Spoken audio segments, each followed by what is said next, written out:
что делать? У нас самое большое село по сбору налогов — это село Хашта. Вахтанг Гумарович, где вот эти документы насчет мостов? Да, что мы правильно. За третий квартал вы сдали все? Закончили. План выполнен? Да. Мост надо сделать. Есть. 25 или 35. Сейчас ваш инвестор приезжает, да? Завтра должен. 1,5 часа.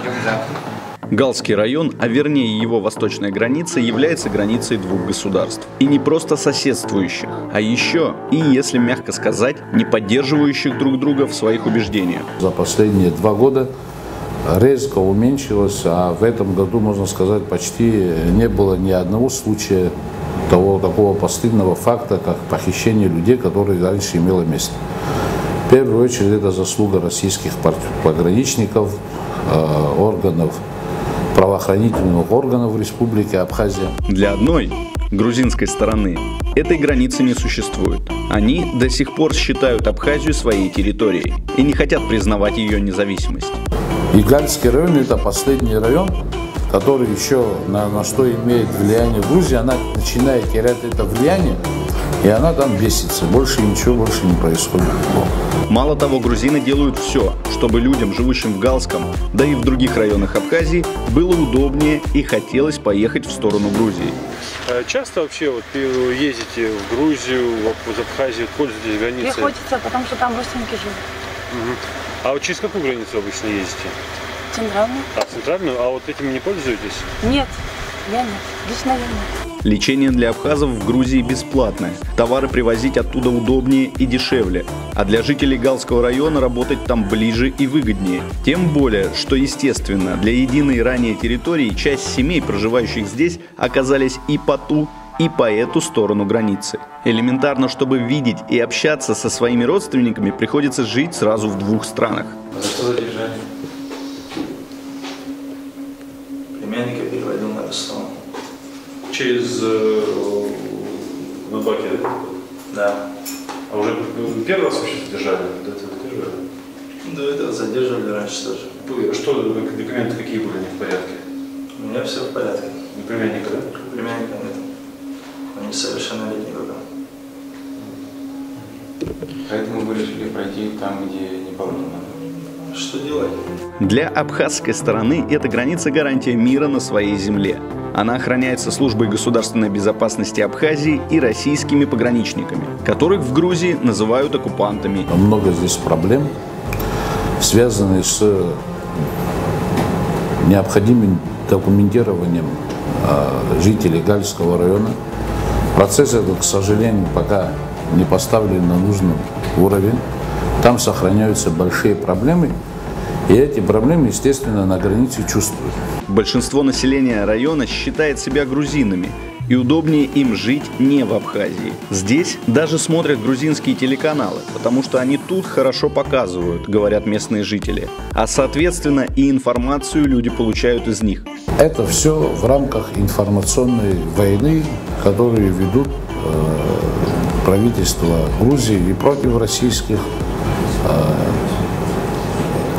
пограничников и, естественно, против государственности Республики Абхазия. Грузинское информационное поле заставляет людей думать так, как нужно Грузии. Любой пограничник, как правило, охраняет одну территорию от угрозы нападения соседней страны. На первый взгляд так происходит и здесь, но нет, тут все сложнее. Из-за огромной привязанности местного населения к грузинской стороне и почти такого же мышления, российские пограничники оказываются каждый день между недовольными соседствующими государствами, где охраняют просто полосу, не имея за спиной полной поддержки охраняемого ими населения. Ситуация очень трудная, но для военнослужащих Российской Федерации нет ничего невозможного. У нас, когда уже идет нарушение границы, и наши граждане, которые хотели бы пересечь границу в сторону Грузии, то они задерживаются пограничниками и как бы без соответствующих документов. И как раз в этот момент идут звонки. Вот и мы, в принципе, при взаимодействии с пограничниками, с большим, огромным уважением друг к другу, мы решаем эти вопросы, и они и всегда идут навстречу. Вот. Таких случаев в неделю 2-3, это точно. Есть дети, живущие в Галском районе Абхазии и обучающиеся на территории Грузии. И наоборот. Обусловлено это попросту территориальным положением школ и возможностью до них добираться. Для существования этого процесса и для нормального обучения детей в погранслужбу и СГБ Абхазии подаются списки таких ребят. Всех вместе это около 20 детей, а их количество с каждым годом уменьшается, потому что они заканчивают школу и все меньше. Новых таких нету, но мы приняли решение гуманное, я считаю, позволить этим детям закончить образование в тех школах, где они начали учиться, и чтобы они могли там доучиться. Абхазская сторона никаким образом этому процессу не препятствует, а наоборот, позволяет изучать в галских школах для многих абхазов вражеский грузинский язык. Представьтесь, пожалуйста. Русский не знаю, но чуть-чуть. Школа. Какие там вообще языки? Языки русские. Школа русский, да. В основном...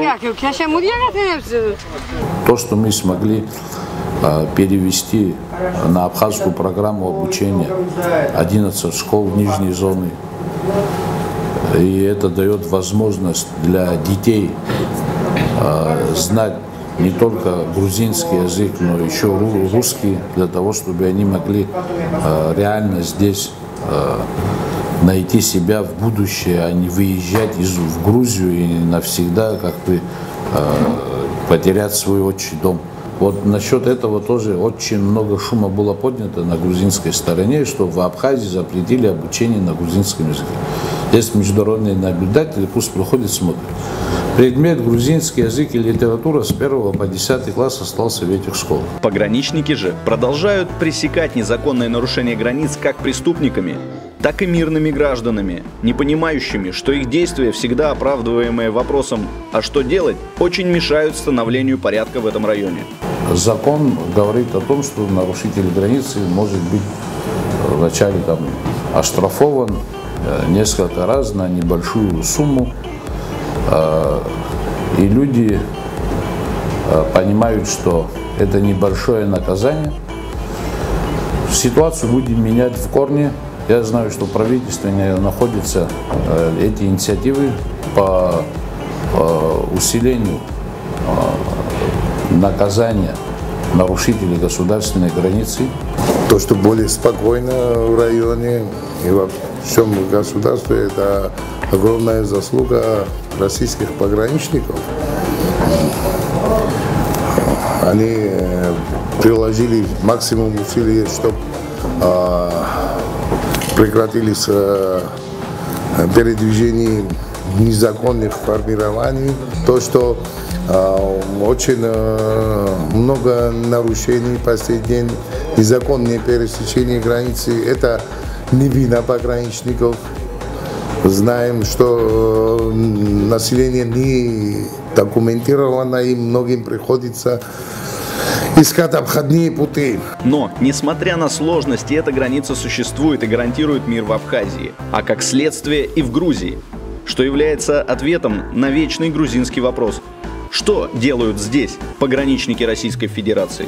Я хочу вам сразу сказать, что мы очень благодарны российским пограничникам, которые несут службу согласно межправительственному соглашению между абхазской и российской стороной по реке Ингур по охране государственных рубежей Республики Абхазия.